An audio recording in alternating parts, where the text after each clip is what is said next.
international family. Happy Sabbath. I wish I could be with you there today. I appreciate your understanding that there were some scheduling changes and I have a commitment. I need to be here in the Keene area this Sabbath afternoon.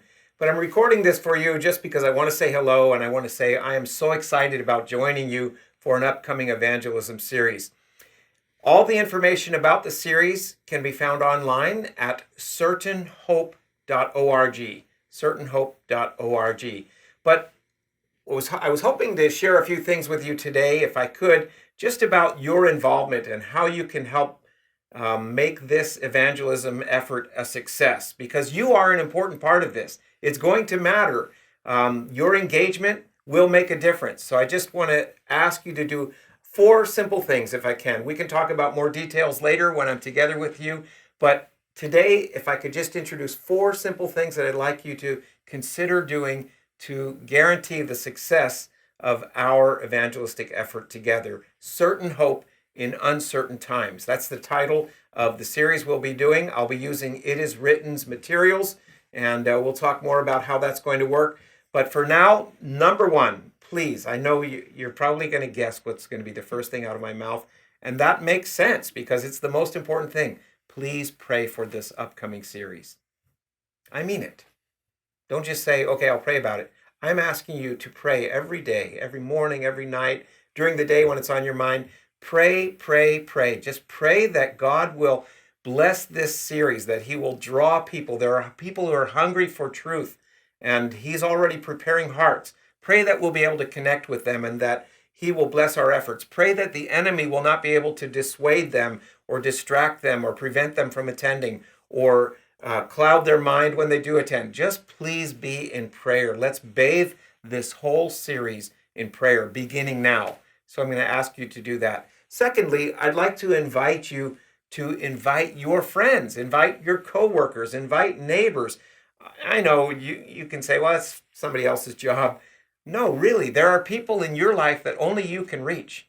God has put people in your life, or he has put you in their life so that you can invite them. And I'm going to encourage you, be bold. Maybe that's one of the things you need to be praying about, because even those of us who are naturally outgoing tend to sometimes clam up a little bit when it comes to talking about religion or inviting people to a church event. But I'm just going to say it. Go ahead and be bold. Just say, hey, the world seems to be going a little crazy. And if you're wondering what's going on, we're going to be having a series at our church which talks about prophecy and how all of this was predicted and what we can expect for the future. It's not that hard. Just be bold and share with people that you know, your hair cutter, your hairstylist, your barber, your dentist, I don't care, your neighbor, your coworker. Just tell somebody and pray about who it is that you might be talking to.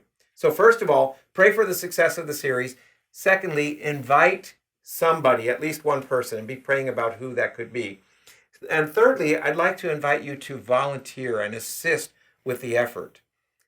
Everybody has some kind of a talent that they can use, some spiritual gift that God has given you. You can be part of the prayer team, the prayer warrior team. You can be part of the hospitality team that invites people and helps them get acquainted with what's going on. You can be part of the registration team that registers and takes care of logistics and materials. You can be part of the technology team, whatever it is. Pastor Michael will help you figure out where you might fit. But if you have something to offer, please do get engaged, be involved, be a part of the team that will go out and distribute flyers that you'll be receiving to share those with neighbors and coworkers and so forth. So pray, invite others, and volunteer to be involved in some team to help the success of this effort. And then fourthly, I'd like to ask you to do another thing that's not too hard, really, if you just make time in your schedule for it. I'd like to invite you to attend the meetings. You might say, man, I know our beliefs. I know everything that you're going to be sharing. Yeah, maybe you do. But it's always good to be grounded again in it. But even more importantly, it is so necessary that we have warm bodies present in the meetings, because that changes the entire dynamics when a guest walks into the room. I'm going to tell you a true story. I was conducting an evangelistic series in another church, in another conference, long ago and far away. I won't name it. But I invited the church members, please be present. one of the most important things you can do is just be there, be present, because when people are there, it makes people think there's something important going on here when they walk in. If they walk in and it's poorly attended, sparsely attended, there's not very many people there, they're going to look around and say, man, this must not be a very important thing because nobody's here. Here's what happened. My church members did not show up like I'd asked them to do. It was in a metropolitan area where there were a lot of commuters. A lot of people didn't live close to the church. They drove past 5 other Adventist churches to get to our church. And when they fought traffic at the end of the day, they were tired. They got in their door. They were commuting home from work and they didn't want to go out again. I get it.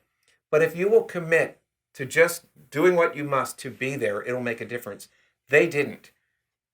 I literally welcomed a couple at the door, a young couple who was interested in prophecy. They came, they looked around, and I talked with them for a few minutes.